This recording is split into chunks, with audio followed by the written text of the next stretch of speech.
ጤና ይስጥልን የተወደዳችሁ የቦርከና ሚዲያ ቤተሰቦቻችን የሰዓቱን ዜናዎች ይዘን ቀርበናል። አበይት መረጃዎችን እናስቀድማለን። ፖለቲከኛው ፕሮፌሰር መራራ ጉዲና ፖለቲካ ጠቅልሎ ወደ ጫካ እየገባ ነው አሉ። የኦፌኮ ሊቀመንበሩ መራራ ጉዲና የኢትዮጵያ ፖለቲካ ወደ ጫካ እየገባ መሆኑን የአማራና ኦሮሚያ ክልሎች የእርስ በርስ ጦርነት ማረጋገጫ ነው ብለዋል። በትንታኔ እንመለከተዋለን። የኢትዮጵያ እግር ኳስ ፌዴሬሽን ትውልዱን ለማዳን ስል ሊጉን ልዘጋው እችላለሁ አለ። የኢትዮጵያ ሴቶች እግር ኳስ አሰልጣኞች የሙያ ማህበር በዛሬው ዕለት ሰሞኑን ስለተፈጠረውና ውዝግብ ስላስከተለው ጉዳይ መግለጫ ወጥቷል። በዝርዝር የምንመለከተው የዜናችን አካል ነው። ኤርትራ የድርድር ጥሪ ያቀረበችውን ኢትዮጵያን ዲፕሎማቲክ ማህበረሰቡን በማደናገር ከሰሰች። ኤርትራ የኢትዮጵያ ባለስልጣናትን በአንድ በኩል የዲፕሎማቲክ ማህበረሰቡን በማደናገር በሌላ በኩል በጦርነት አጀንዳ መጠመዳቸውን ገልጻለች። በዝርዝር እንመለከተዋለን። በትግራይ ክልል በ52 የግል ኮሌጆች ላይ ስረዛና የእግድ ቅጣት ተጣለ። 43 ኮሌጆች ሙሉ በሙሉ እንዲሰረዙ ሲወሰንባቸው 9 ኮሌጆች ደግሞ የተጠየቁትን እስኪያሟሉ የእግድ ቅጣት ተላልፎባቸዋል ተብሏል። በእሁድ ገበያ የሚቀርቡ ምርቶች ዋጋቸው ከመደበኛ የገበያ ሽያጭ ልዩነት የላቸውም ተባለ። ምርቶቹ የጥራት ጉድለት እንዳለባቸውም ሸማቾች ቅሬታቸውን ገልጸዋል። በዜናችን አካተነዋል። ዜናዎቹን በዝርዝር እንመለከታለን። ቀዳሚ ወዳደረግነው የሰዓቱ መረጃችን እናልፋለን። ፖለቲከኛው ፕሮፌሰር መራራ ጉዲና ፖለቲካችን ጠቅሎ ወደ ጫካ እየገባ ነው አሉ። የኦሮሞ ፌዴራልስ ኮንግረስ ኦፌኮ ሊቀመንበር ፕሮፌሰር መራራ ጉዲና የኢትዮጵያ ፖለቲካ ጠቅልሎ ወደ ጫካ እየገባ መሆኑን ተናግረዋል። የኦፌኮ ሊቀመንበሩ መራራ ጉዲና የኢትዮጵያ ፖለቲካ ወደ ጫካ እየገባ መሆኑን የአማራና ኦሮሚያ ክልሎች የእርስ በርስ ጦርነት ማረጋገጫ ነው ብለዋል። መራራ ለቢቢሲ በሰጡት ሐሳብ የዛሬ 6 ዓመት የኦሮሚያና አማራ ጫካዎች ሰላማዊ ነበሩ፣ አሁን ግን ፖለቲካው ጫካ እየገባ ነው ብለዋል። ፖለቲካው ወደ ጫካ እየገባ ነው ያሉት መራራ ጉዲናና የኦሮሞ ነጻነት ግንባር ኦነግ ሊቀመንበር ዳውድ ኢብሳ በክልላቸው ጉዳይ ከሽመልስ አብዲሳ ጋር ለመምከር ጥያቄ አቅርበዋል። የኦፌኮና ኦነግ ሊቀመንበሮች በጋራ ከኦሮሚያ ክልል ፕሬዝዳንት ሽመልስ አብዲሳ ጋር ለመወያየት ጥያቄ አቅርበዋል። ሁለቱ የኦሮሞ ፓርቲ መሪዎች ወደ ሽመልስ አብዲሳ ቢሮ ለመግባት በይፋዊ ደብዳቤ ጥያቄ ማቅረባቸውን አረጋግጠዋል። ዳውድ ኢብሳና መራራ ጉዲና ለሽመልስ አብዲሳ የውይይት ጥያቄ ያቀረቡት በኦሮሚያ ጉዳይ ለመምከር ነው ተብሏል። ሁለቱ የኦሮሞ ፓርቲ አመራሮች በጋራ በጻፉት ደብዳቤ ከክልሉ ፕሬዝዳንት ሽመልስ አብዲሳ ጋር ለመወያየት ቀጠሮ እንዲሰጣቸው በደብዳቤ ጠይቀዋል። ለሽመልስ ቢሮ የተላከው የነመራራ ጉዲና ደብዳቤ በኦሮሚያ ክልል ውስጥ ባሉ አሁናዊ ሁኔታዎች ላይ ለመምከር ቀጠሮ እንዲያዝላቸው የሚጠይቅ ነው። ዳውድና መራራ ከሽመልስ ጋር ለመምከር ጥያቄ ማቅረባቸውን ፓርቲዎቹ ደብዳቤውን በየፊናቸው በይፋዊ ማህበራዊ ትስስር ገጾቻቸው በማጋራት አረጋግጠዋል። የፓርቲዎቹ አመራሮች በኦሮሚያ ጉዳይ የውይይት ጥያቄ ያቀረቡት ከቀጣዩ ምርጫ ጋር በተያያዘ የህልውና አደጋ ከፊት ለፊታቸው በተደቀነበት ወቅት ነው። በስድስተኛው ሀገራዊ ምርጫ አስቻይ ሁኔታ የለም በሚል ሳይሳተፉ የቀሩት ሁለቱ ፓርቲዎች በሰባተኛው ዙር ምርጫ ካልተሳተፉ ከህግ አግባብ ህልውናቸውን ያጣሉ። መራራ ጉዲናና ዳውድ ኢብሳ የሚመሯቸው ፓርቲዎች በሰባተኛው ዙር ምርጫ ለመሳተፍ ከሌሎች ፓርቲዎች ጋር በጋራ ቅድመ ሁኔታ ማስቀመጣቸው ይታወሳል። ሽመልስ አብዲሳ በሚመሩት ክልል የሁለቱ ፓርቲ እንቅስቃሴ ከአመራር ግድያ እስከ እስር የዘለቀ ችግር እንደገጠማቸው ሲገልጹ ቆይተዋል። አብዛኛዎቹ በኦሮሚያ ክልል ውስጥ የሚገኙ የፓርቲዎቹ ቢሮዎች እየተዘጉ ሲሆን በክልሉ መንቀሳቀስና ስብሰባ ማድረግ እንደማይችሉ በተደጋጋሚ ሲገልጹ ቆይተዋል። የፓርቲዎቹ ሊቀመንበሮች ጥያቄያቸው ተቀባይነት አግኝቶ ከሽመልስ ጋር ከተገናኙ ህልውናቸውን ለማስቀጠል በምርጫው መሳተፍ የሚችሉበት ሁኔታ ላይ እንደሚመክሩ ይጠበቃል። እንዲሁም በመንግስትና በኦነግ ሸኔ መካከል የሚደረገውን ውጊያ ማስቆም በሚቻልበት ሁኔታ ላይ እንደሚመክሩም ይጠበቃል። እነ መራራ ጉዲና ከዚህ ቀደም በጫካ የሚሆን በቤተ መንግስት ያሉትን የኦሮሞ ኃይሎችን ወደ አንድ ጎራ ለማምጣት ጥረት እያደረጉ ነው የሚል መረጃ በስፋት ሲሰራጭ ነበር። የኢትዮጵያ እግር ኳስ ፌዴሬሽን ትውልዱን ለማዳን ስል ሊጉን ልዘጋው እችላለሁ አለ። የኢትዮጵያ ሴቶች እግር ኳስ አሰልጣኞች የሙያ ማህበር ሰሞኑን አወዛጋቢ በሆነው ጉዳይ ላይ መግለጫ ሰጥቷል። ሰሞኑን ከሴቶች እግር ኳስ ተጫዋቾች ጋር ተያይዞ በማህበራዊ ሚዲያዎች በስፋት እየተሰራጨ የሚገኘውን ጉዳይ አስመልክቶ ከሚመለከታቸው አካላት ጋር ውይይት አድርጌያለሁ ብለዋል። በዚህ ውይይት ላይ የኢትዮጵያ እግር ኳስ ፌዴሬሽን፣ የሴቶችና ማህበራዊ ጉዳይ ሚኒስቴር፣ ስፖርት ኮሚሽን፣ የኢትዮጵያ ሴቶች እግር ኳስ አሰልጣኞች የሙያ ማህበር፣ የኢትዮጵያ እግር ኳስ ደጋፊዎች ማህበር፣ የሲዲ ስፖርት አዘጋጆች ጋር ውይይት እንዳካሄደ አስታውቋል። በዚህ ተግባር ተሳታፊ ሆነው ጉዳያቸው በማስረጃ የተረጋገጠ ተጫዋቾች ላይ በየደረጃው ውሳኔ እንደሚሰጥ አስታውቋል።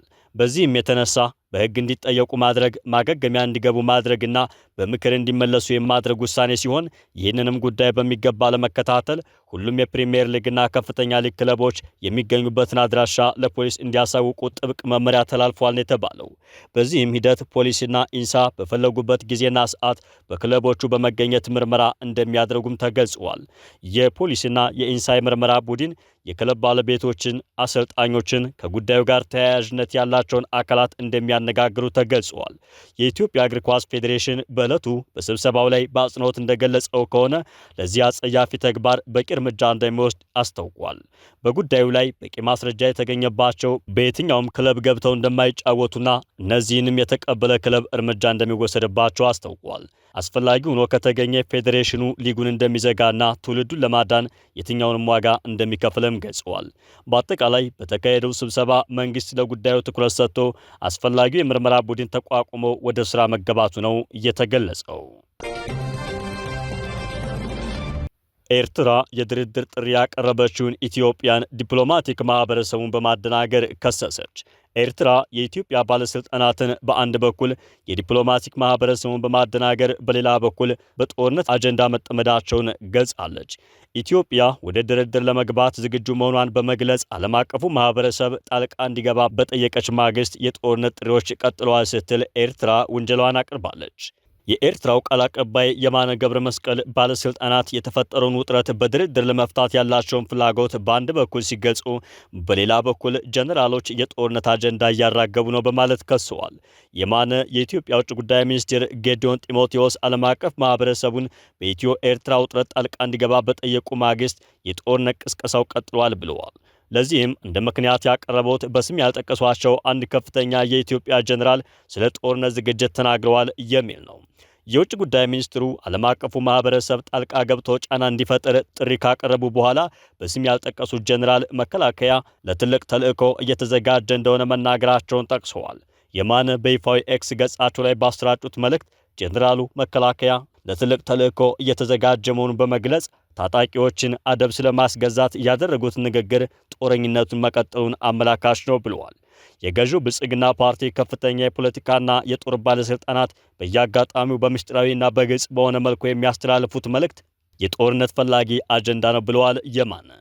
የጀነራሉ ንግግር በእርግጥም የብልጽግና ባለስልጣናት የጦርነት አባዜ መቀጠሉን የሚያረጋግጥ ነው ሲሉም ገልጸዋል።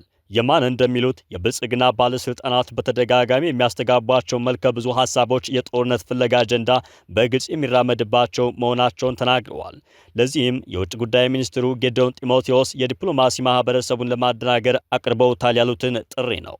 የውጭ ጉዳይ ሚኒስትሩ ጌዲዮን ኢትዮጵያ ከኤርትራ ጋር የገባችበትን ውጥረት በድርድር ለማርገብ ዝግጁ መሆኗን መግለጻቸው ይታወሳል። ጌዲዮን ለዓለም አቀፉ ማህበረሰብ የድርድር ጥሪ ካቀረቡ በኋላ ለትልቅ ተልዕኮ እየተዘጋጀ ነው ያሉትን ጀነራል በስም ባይጠቅሱም በርካታ የመከላከያ ሰራዊት አዛዦች ይህንን ሐሳብ በተደጋጋሚ ገልጸውታል። ጠቅላይ ሚኒስትር አብይ አህመድን ጨምሮ መከላከያ ሰራዊት የሚዘጋጀው ለውስጥ ኃይሎች ሳይሆን ከውጭ ለሚመጡ ኃይሎች የሚቃጣ ጥቃት ለመመከት እንደሆነ ሲገልጹ ነበር። ምንም እንኳን ጠቅላይ ሚኒስትሩና በመከላከያ ጀነራሎች ሰራዊቱ የሚዘጋጀው ለውጭ ተልዕኮ ነው ቢባልም ለዓመታት በርስ በርስ ጦርነት ተጠምዶ ቀጥለዋል። በትግራይ ክልል 52 በሚደርሱ የግል ኮሌጆች ላይ ስረዛና የእግድ ቅጣት ተጣለ። 43 ኮሌጆች ሙሉ በሙሉ እንዲሰረዙ ሲወሰን 9 ኮሌጆች የተጠየቁትን እስኪያሟሉ የእግድ ቅጣት ተላልፎባቸዋል። የትግራይ ክልል የቴክኒክ ሙያና የሥራ ፈጠራ ቢሮ በግል ኮሌጆች ላይ የስረዛና የእግድ ቅጣት መጣሉን ይህም ባለፉት 2 ዓመታት በትምህርት ባለሙያዎች የተደረገ ጥናት መሰረት አድርጎ መሆኑን ገልጸዋል። ከመንግስት ፍቃድ የተሰጣቸው ኮሌጆች ከትግራይ ጦርነት በኋላ የሚገኙበት ሁኔታ ለማወቅ ተከታታይ ጥናትና ድጋፍ ማድረጉን አስታውቋል። የስረዛ ቅጣት የተሰጣቸው 46 ኮሌጆች የተማሪዎቻቸው መረጃ በተገቢው መንገድ እንዲሰጡ አሳስበዋል። የእግድ ቅጣት የተጣለባቸው 9 ኮሌጆች ደግሞ ሊያሟሉት የተጠየቁትን አሟልተው ሲገኙ እግዳቸው ይነሳል ብሏል። መሰረዙና እገዳው በማህበራዊ ትስስር ገጽ በተሰራጨ ደብዳቤ መስማታቸው እንዳበሳጫቸው እርምጃ የተወሰደባቸው የግል ኮሌጆች ማህበር አመራሮች የኮሌጆቻቸውንና የተማሪዎቻቸውን ክብር የሚነካ ተግባር ተግባር ነው የተፈጸመው ብለዋል። ኮሌጆቹ በትግራዩ ደም አፍሳሽ ጦርነት ከፍተኛ ውድመት እንደደረሰባቸው በመግለጽ የክልሉ የሚመለከተው አካልና የኢትዮጵያ ፌዴራላዊ ዲሞክራሲያዊ ሪፐብሊክ የትምህርት ሚኒስቴር ጉዳዩን ያውቃሉ። በእንደዚህ አይነት ሁኔታ ያለፉ የትምህርት ተቋማትን መደገፍ እንጂ ማገድና መሰረዝ አይገባም ነበር ሲሉ ገልጸዋል። በእሁድ ገበያ የሚቀርቡ ምርቶች ዋጋ ከመደበኛ የገበያ ሽያጭ ልዩነት የላቸውም ተባለ። ምርቶቹ የጥራት ጉድለት እንዳለባቸው ሸማቾች ቅሬታቸውን ገልጸዋል። በአዲስ አበባ ከተማ በሰንበት ገበያ ማዕከላት የሚቀርቡ የኢንዱስትሪ የግብርና ምርቶች ከመደበኛ ገበያ የሽያጭ ዋጋ አንጻር ምንም አይነት ልዩነት እንደሌላቸውና ምርቶቹ ጥራታቸውን የጠበቁ ባለመሆናቸው ምክንያት ለተጨማሪ ወጪ ተዳርገናል ሲሉ ሸማቾች ቅሬታቸውን አቅርበዋል። በተቋቋሙ ገበያ ማዕከላት ውስጥ ምርቶችን የሚሸጡ ነጋዴዎች የሚያቀርቧቸው ግብአቶች በተለጠፈው ዋጋ አማካኝነት እንደማይሸጡላቸውና በተለይ የግብርና ምርቶች ጥራታቸውን የጠበቁ እንዳልሆኑ ነዋሪዎቹ ጠቁመዋል። አንዳንድ ምርቶች ከመደበኛ ገበያ ዋጋ አንጻር ከፍ እንደሚሉ የገለጹ ሲሆን በተለጠፉ የዋጋ ተመን ነጋዴዎች እንደማይሸጡላቸው ተናግረዋል። በተጨማሪም ምርቶቹን ከገዟቸው በኋላ በጥራት ጉድለት ምክንያት እንደሚጥሏቸው መናገራቸውን አሃዱ ዘግቧል። መሰረታዊ ፍላጎታቸውን ለማጣጣምና የኑሮ ውድነቱን ለመቆጣጠር ታቅደው እንዲሁም ምርቶችን በተመጣጣኝ ዋጋ በማቅረብ አምራችና ሸማችን በቀጥታ እንዲያስችለው ታስበው የተቋቋሙ ማዕከላቱ ህገወጥ ተግባራት እንደሚያጋጥሟቸውም ነዋሪዎቹ አሳስበዋል። በዚህ ምክንያት ለተጨማሪ ወጪ ተዳርገናል ሲሉ ነው ቅሬታቸውን ያሰሙት።